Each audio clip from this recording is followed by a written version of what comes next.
अस्सलामु अलैकुम वरहमतुल्लाहि वबरकातुह।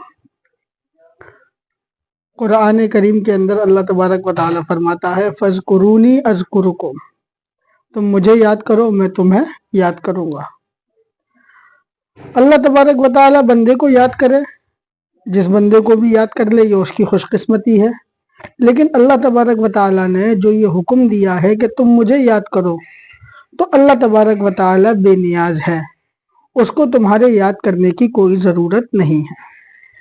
अल्लाहुस समद बेनियाज है, तमाम चीज़ों से बेनियाज है। फ़ज़्कुरूनी अज़्कुरुकुम के अंदर अल्लाह तबारक व तआला ने ये बताया है कि तुम्हारी ज़िंदगी के अंदर भलाइयाँ और खैर और अच्छे वक्त और अच्छे हालात जब ही आ सकते हैं जब तुम मुझे याद करोगे। इससे ये बात एक मोटी सी समझ में आती है। अल्लाह तबारक व तआला को याद करने का क्या तरीक़ा है? अल्लाह तबारक व तआला को याद करने के बहुत से तरीक़े हैं। नमाज है, रोज़ा है, इबादत है, सुन्नती नमाज है, नवाफिल हैं, बहुत सी चीज़ें हैं।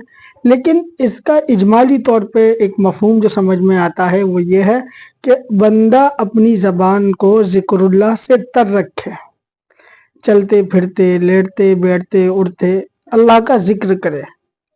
उसके लिए वज़ू की भी क़ैद नहीं है, उसके लिए बैठने की भी क़ैद नहीं है। आप लेटे हैं तो लेटे लेटे अल्लाह का जिक्र करें।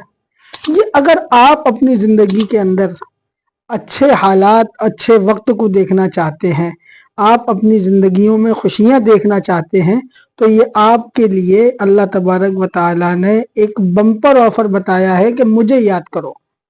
आप मुझे याद करोगे मैं तुम्हें याद रखूँगा। तो ये बात समझ में आ गई। अब बहुत से लोग बताते हैं ये एक सूरत पढ़ लो या इस तरह से पढ़ लो, रिश्तों के लिए ऐसा कर लो, नौकरी के लिए ऐसा कर लो, ऐसा करोगे तो खुद ब खुद नौकरी आ जाएगी, खुद ब खुद नौकरी का ऑफर आ जाएगा, या आप अगर इस तरह से कर लोगे तो आपका कारोबार में तरक्की हो जाएगी। अच्छी बातें हैं, कुछ वज़ाइफ ठीक होते हैं, कुछ नहीं होते हैं। तो इसके लिए बेहतरीन तरीका यह है कि आप अपनी एक आदत बना लें।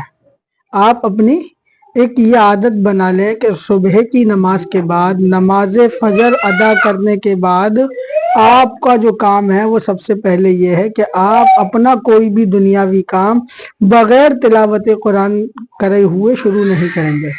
कुरान की तिलावत करने के बाद ही आप अपनी दुनियावी कारोबार में लगेंगे, कामकाज में लगेंगे। दूसरी चीज़, आप तीसरे कलमे की एक तस्बीह पढ़ें, सुबहानल्लाहि वल्हम्दुलिल्लाहि वला इलाहा इल्लल्लाहु वल्लाहु अकबर वला हौला वला कुव्वता इल्ला बिल्लाहिल अलिय्यिल अज़ीम। आपको ये पढ़ना है। तीसरी बात, आपको दुरूद शरीफ की एक तस्बीह पढ़नी है। आप इसको अपने ऊपर लाजिम कर लें कि हम नमाज फजर अदा करने के बाद सबसे पहले दुनियावी अपने कामों में, काम काज में जब लगेंगे जब हम ये 3-4 मामूलात कर लेंगे। सबसे पहले बताया आपको, तीसरा कलमे की एक तस्बीह आपको कम अज कम पढ़ लेना चाहिए। दूसरी चीज, आपको दुरूद शरीफ की एक तस्बीह पढ़ लेना चाहिए। दुरूद शरीफ, बहुत सारे दुरूद शरीफ हैं, उसके सीगे बहुत सारे उलमा ने लिखे हैं, दुरूद शरीफ के सीगे बहुत हैं, लेकिन सबसे बेहतरीन दुरूद शरीफ वो है जो हम और आप नमाज में पढ़ते हैं। अल्लाहुम्मा सल्ली अला मुहम्मद व अला आलि मुहम्मद कमा सल्लैता अला इब्राहीम व अला आलि इब्राहीम इन्नका हमीदुम मजीद। अल्लाहुम्मा बारिक अला मुहम्मद व अला आलि मुहम्मद कमा बारकता अला इब्राहीम व अला आलि इब्राहीम इन्नका हमीदुम मजीद।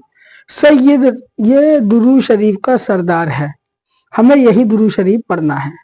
और तीसरी चीज, हमें इस्तिग़फ़ार एक तस्बीह पढ़ लेनी है। इस्तिग़फ़ार भी बहुत से, आप अगर मुख्तसर सा पढ़ना चाहते हैं तो अस्तग़फ़िरुल्लाह पढ़ सकते हैं, या आप पढ़ना चाहते हैं तो अस्तग़फ़िरुल्लाहल्लज़ी ला इलाहा इल्ला हुवल हय्युल क़य्यूम व अतूबु इलैहि, ये भी आप पढ़ सकते हैं। तो इस तरह से आप इस कामों को कर सकते हैं। सबसे पहले हमें जो काम करना है वो ये करना है कि नमाज फजर अदा करने के बाद सबसे पहले हमें तीसरे कलमा जिसको बोला जाता है उसकी एक तस्बीह पढ़नी है। दूसरी चीज़, हमें इस्तिग़फ़ार करनी है एक तस्बीह। तीसरी चीज़, हमें एक तस्बीह दुरूद शरीफ की पढ़नी है।